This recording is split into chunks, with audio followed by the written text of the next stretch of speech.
ठीक है। अनुस्वार, हाँ, अनुस्वार और अनुनासिक क्या है, कल हम लोगों ने बस थोड़ा बहुत जाना था, ठीक है। आज हम लोग थोड़ा सा उसमें आगे और देखेंगे, आगे उसमें देखेंगे अनुस्वार और अनुनासिक, नासिक के व्यंजन के स्थान पर, ठीक है। अनुस्वार और अनुनासिक के, कल हमने आपको बताया था कि 5 हमारे क्या होते हैं, स्पर्श व्यंजन होते हैं, बताया था ना, बताया था। तो देखिए नासिक के व्यंजन के स्थान पर यह अनुस्वार और अनुनासिक का प्रयोग, नासिक के व्यंजन के स्थान पर, अब आप लिखोगे कि ये नासिक के व्यंजन कौन कौन सा है, ठीक है। तो जो हमने स्पर्श व्यंजन की बात की थी, 5 वर्गों की बात जो की थी, तो उसी तरह से उसको समझेंगे। नासिक के व्यंजन के स्थान पर,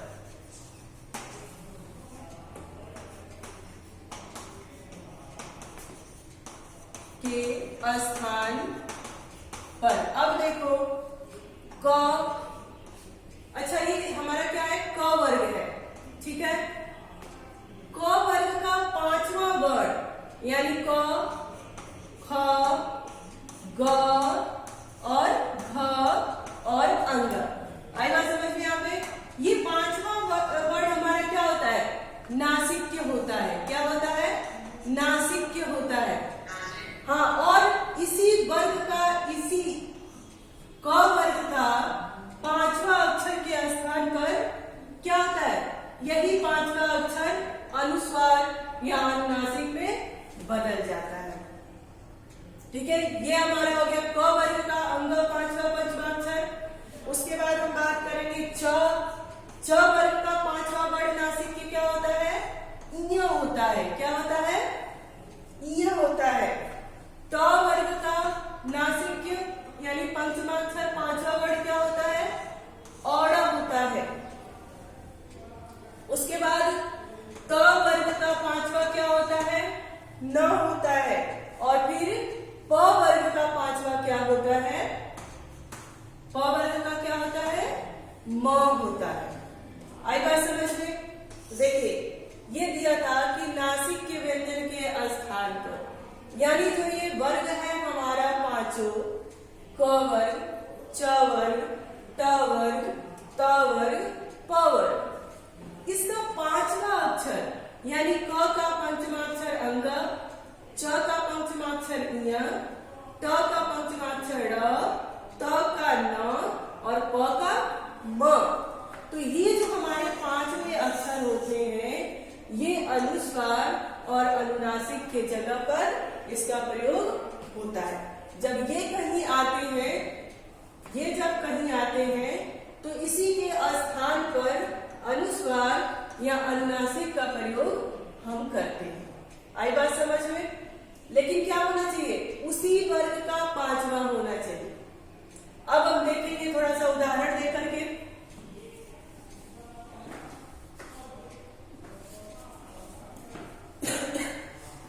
जैसे हम बात करें क वर्ग के 5वें अक्षर का, तो यहाँ पे अगर हम लिखें अंग, अंग और क, अगर हम इसी पंचमाक्षर का प्रयोग करते हैं, अनुस्वार का प्रयोग नहीं करते हैं या अनुनासिक का प्रयोग नहीं करते हैं, तब तो हम अंग कैसे लिखेंगे, ऐसे लिखेंगे।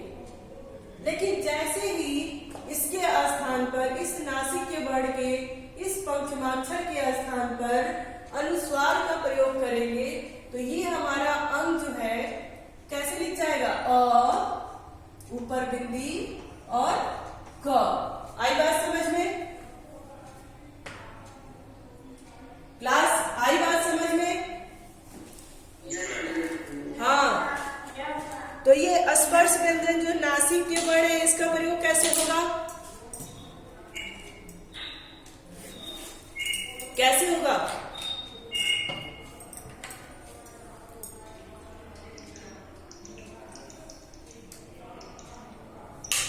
एक बार और समझो, अनुस्वार और अनुनासिक, ये नासिक के व्यंजन के स्थान पर, अर्थात ये जो हमारा पांचों वर्ग है, इसका जो पांचवा अक्षर होता है, यानी क का अंग पंचमाक्षर है, ये नासिक के है। जब इसका उच्चारण करते हैं तो वायु ध्वनि नासिका से आती है, अंग। च का पंचमाक्षर क्या है, ञ। त का क्या है, न, ड़, है ना। त का क्या है, न। प का क्या है, म। तो इसको हम नासिक के कहते हैं। अब यहाँ पे ये क्वेश्चन उठता है कि नासिक के व्यंजन के स्थान पर अनुस्वार और अनुनासिक का प्रयोग कैसे होता है। आई बात समझ में। अब देखो, यहाँ पे हमने लिखा था अंक, यानी अ, और ये पंचमाक्षर वर्ण अंक और क। हमने इसकी जगह पे अनुस्वार का प्रयोग नहीं किया, तो हमने किस तरह से लिखा, ऐसे लिखा। लेकिन जैसे ही इस नासिक के वर्ण की जगह पे अनुस्वार का प्रयोग किया, तो हमने अंक कैसे लिख दिया, ऐसे लिख दिया, अ के ऊपर अंक और क। आई बात समझ में, आई बात समझ में। चलिए, उसी के बाद हम बात करेंगे शंख, है ना। शंख हो गया, शंख में भी ऐसे ही लिखेंगे, स लिखेंगे, अंग लिखेंगे और क्या लिखेंगे, ख लिखेंगे। और हमको पता है कि ये जो स है ये व्यंजन है, और ये व्यंजन है तो इसके पास क्या है, अ है। और हमें ये भी पता है कि अ के ऊपर अनुस्वार का प्रयोग होता है, क्योंकि ये क्या है, स्वर है, अपने आप में ही यह है। इसीलिए जब हम इसका शब्द बनाते हैं पंचमाक्षर की जगह पर, तो क्या लिख देते हैं, शंख। स के ऊपर अनुस्वार, अंक की बिंदी और ख। आई बात समझ में, आई बात समझ में, आई बात समझ में। तुम लोग सो रहे हो क्या, लग तो हमें यही रहा है कि सो रहे हो। हाँ चलिए, अब हम बात करेंगे चंचल। च का पंचमाक्षर क्या होता है, ञ होता है, होता है कि नहीं। तो अगर हम चंचल लिखना हो हमें, और इसी पंचमाक्षर का प्रयोग करके लिखना हो, तो कैसे लिखेंगे, चन च ल, ठीक है। लेकिन फिर हमें क्या करना हो, इसकी जगह पे अनुस्वार का प्रयोग करना हो, तो ये हमारा चंचल कैसे लिख जाएगा, च और ल। आई बात समझ में, आई बात समझ में, आई बात समझ में। हाँ, एक चीज और आप सुनोगे, इसी तरह से आप चंचल, पंचम, है ना। उसके बाद घंटा। अब ये क्या है, ये जो अड़ा है, ये जो अड़ा है, ये किसका पंचमाक्षर है, किस वर्ण का पंचमाक्षर है ये, हाँ किसका है, ट का है। अब यहाँ पर ये आधे ड़ का प्रयोग हुआ है, यानी इसमें क्या है, ये स्वर रहित है, ये सिर्फ क्या है, व्यंजन है, ठीक है। अब इसी व्यंजन को अनुस्वार के लिए उपयोग करेंगे, तो घंटा हम कैसे लिखेंगे, घ में यहाँ पे हलंत नहीं है, इसका मतलब अ है, तो यहाँ पे अनुस्वार और ट। आई बात समझ में। ये तो आपने समझ लिया कि कैसे पंचमाक्षर की जगह पे इसका प्रयोग होता है, ठीक है। अब एक चीज और नोट कर लीजिएगा कि सम्मति, सम्मति एक शब्द है जिसमें म 2 बार आया है, एक आधा म और एक क्या आया है, पूरा म। सम्मति, ठीक है। अब ये एक ही वर्ण 2 बार आए, इनको द्वित्व वर्ण भी कहते हैं, पता है आपको। एक ही वर्ण जब 2 बार आए तो उनको कौन सा वर्ण कहते हैं, द्वित्व वर्ण कहते हैं। ठीक है, तो जब दो पंचमाक्षर एक ही साथ आए, अब ये पंचमाक्षर भी तो है, द्वित्व वर्ण तो कहते हैं, लेकिन ये क्या है, पंचमाक्षर भी है। तो इसमें नोट करने वाली बात ये होती है, नोट कर लीजिएगा कहीं पे, जब दो पंचमाक्षर दो बार आते हैं पर अनुस्वार में नहीं। ठीक है, मतलब ये जब पंचमाक्षर दो बार आते हैं लेकिन अनुस्वार में हम इसका प्रयोग करेंगे तो कितने बार करेंगे, एक ही बार करेंगे कि नहीं करेंगे, करेंगे। हाँ, ये हमेशा नोट करके रखना।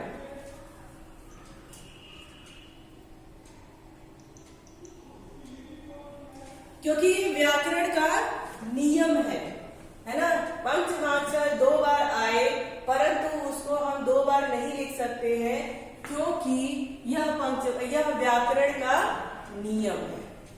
आई बात समझ में, आई बात समझ में? ठीक है ना। अब देखो, अब हम बात करेंगे अनुस्वार और अनुनासिक। तो हो गया, हो गया। आपको कहीं पे भूलेगा, ये कहीं पे भूलेगा?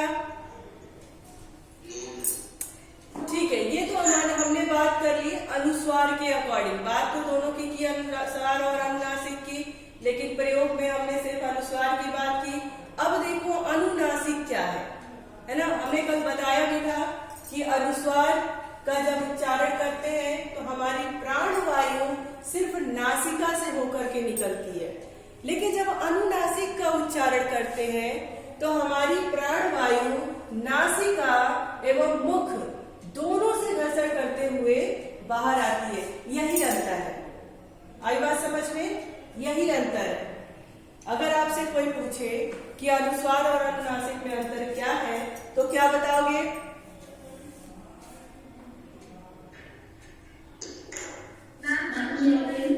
हाँ हाँ, बताइए।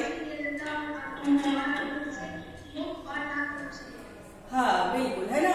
अनुस्वार में प्राणवायु हमारी सिर्फ नासिका से होकर गुजरती है और अनुनासिक में प्राणवायु नासिका एवं मुख दोनों से होकर के गुजरती है। ठीक है, अब देखो शिरोरेखा किसे कहते हैं। शिरोरेखा, वर्णों के ऊपर जो ये रेखा खींची होती है इसको हम शिरोरेखा कहते हैं।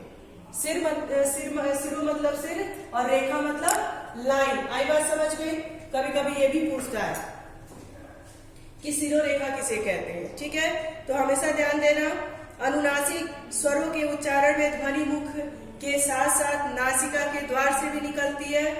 अनुनासिकता को प्रकट करने के लिए शिरोरेखा के ऊपर, है ना, अनुनासिकता को प्रकट करने के लिए, भाई अनुनासिक को लिखते कैसे हैं तो प्रकट करने के लिए, बताने के लिए शिरोरेखा पर चंद्र बिंदु लगाते हैं। तो ये हमारा क्या हो जाता है, अनुनासिक हो जाता है। शिरोरेखा के ऊपर सिर्फ बिंदु लगाते हैं, ये अनुस्वार हो जाता है। शिरोरेखा के ऊपर चंद्र बिंदु लगाते हैं तो ये हमारा क्या हो जाता है, अनुनासिक हो जाता है। शिरोरेखा के ऊपर सिर्फ चंद्र करते हैं, यहाँ पर कोई बिंदु या कुछ नहीं लगाते हैं, ये हमारे होते हैं आगत वर्ण, जो कि विदेशी शब्दों में प्रयोग होता है, जैसे डॉक्टर, है ना। डॉक्टर में शिरोरेखा के ऊपर एक ऐसी रेखा होती है परंतु उसमें कोई बिंदु वगैरह नहीं होता है। आई बात समझ में?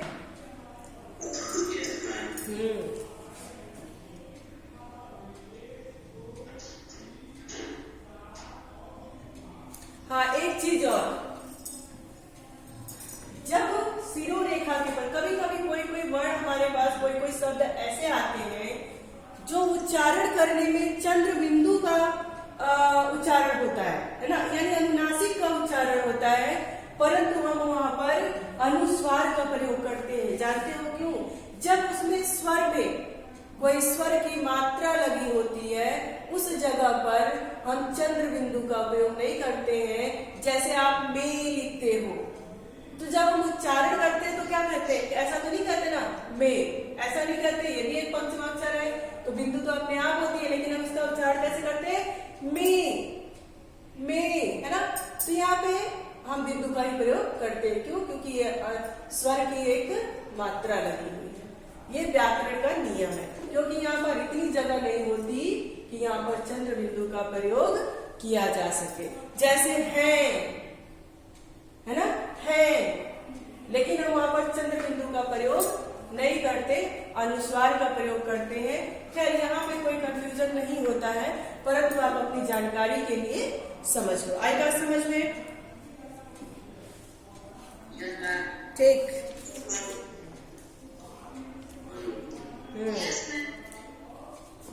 चलिए अब देखो अनुनासिक और अनुस्वार में, मतलब मैंने तो एक अंतर बताया, लेकिन और भी अंतर है। कौन कौन सा है? अनुनासिक स्वर का अभिन्न अंग होता है,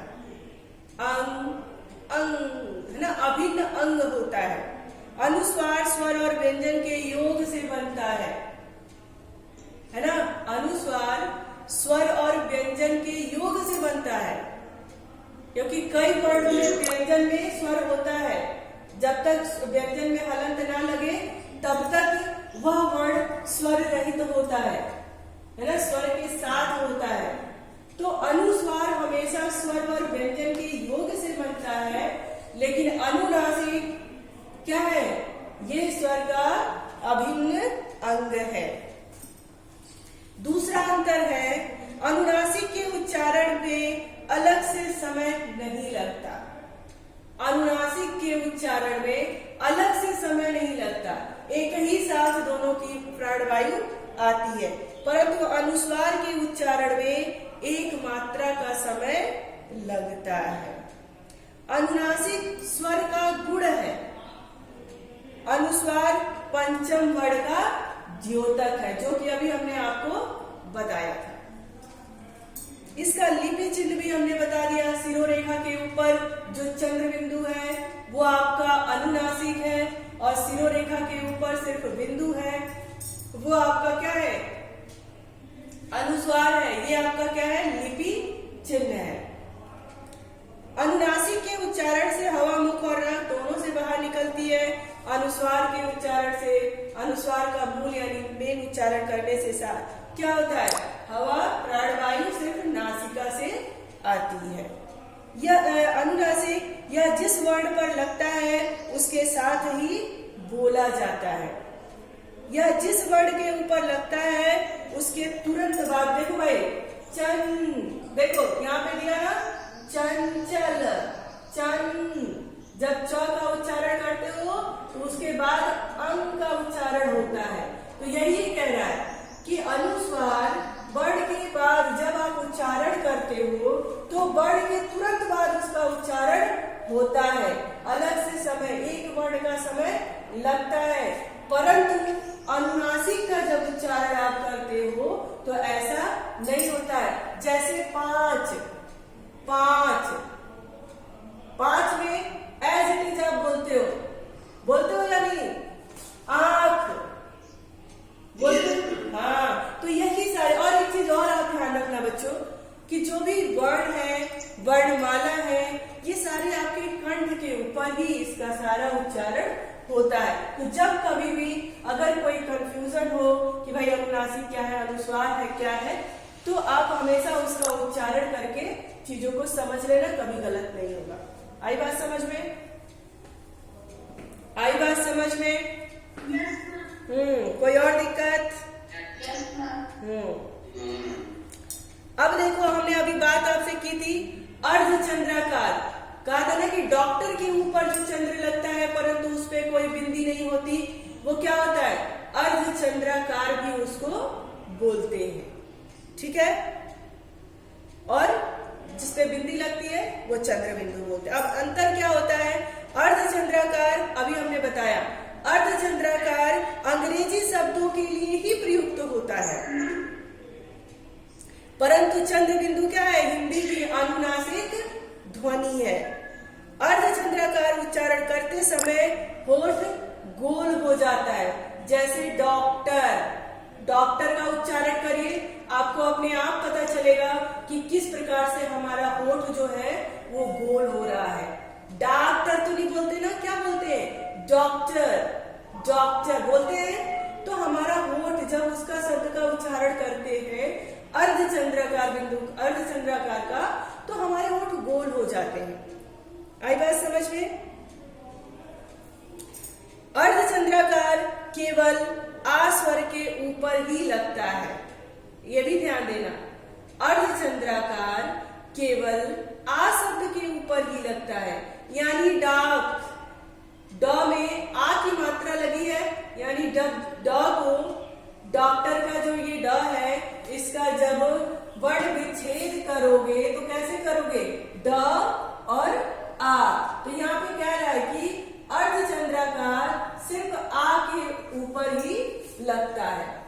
आई बात समझ में? Yes ma'am. कोई डाउट, कोई परेशानी? अगर हो तो आप लोग कभी भी अपनी उस परेशानी को समझ सकते हो, लेकिन वो परेशानी आपके पास कब आएगी? जब मेरे पढ़ाने के तुरंत बाद आप अपनी किताब खोलोगे तब जब आप शब्द उसमें से पढ़ोगे तब आपको लगेगा कि अरे ये तो चीज मैंने मैम तो समझा दी, लेकिन मुझे नहीं समझ में आया कि यहाँ पे इसका प्रयोग क्यों हुआ है। उसके लिए आपको मेरे पढ़ाने के बाद किताब खोल के देखने की आवश्यकता पड़ेगी। आई होप कि आप सभी लोग देखोगे।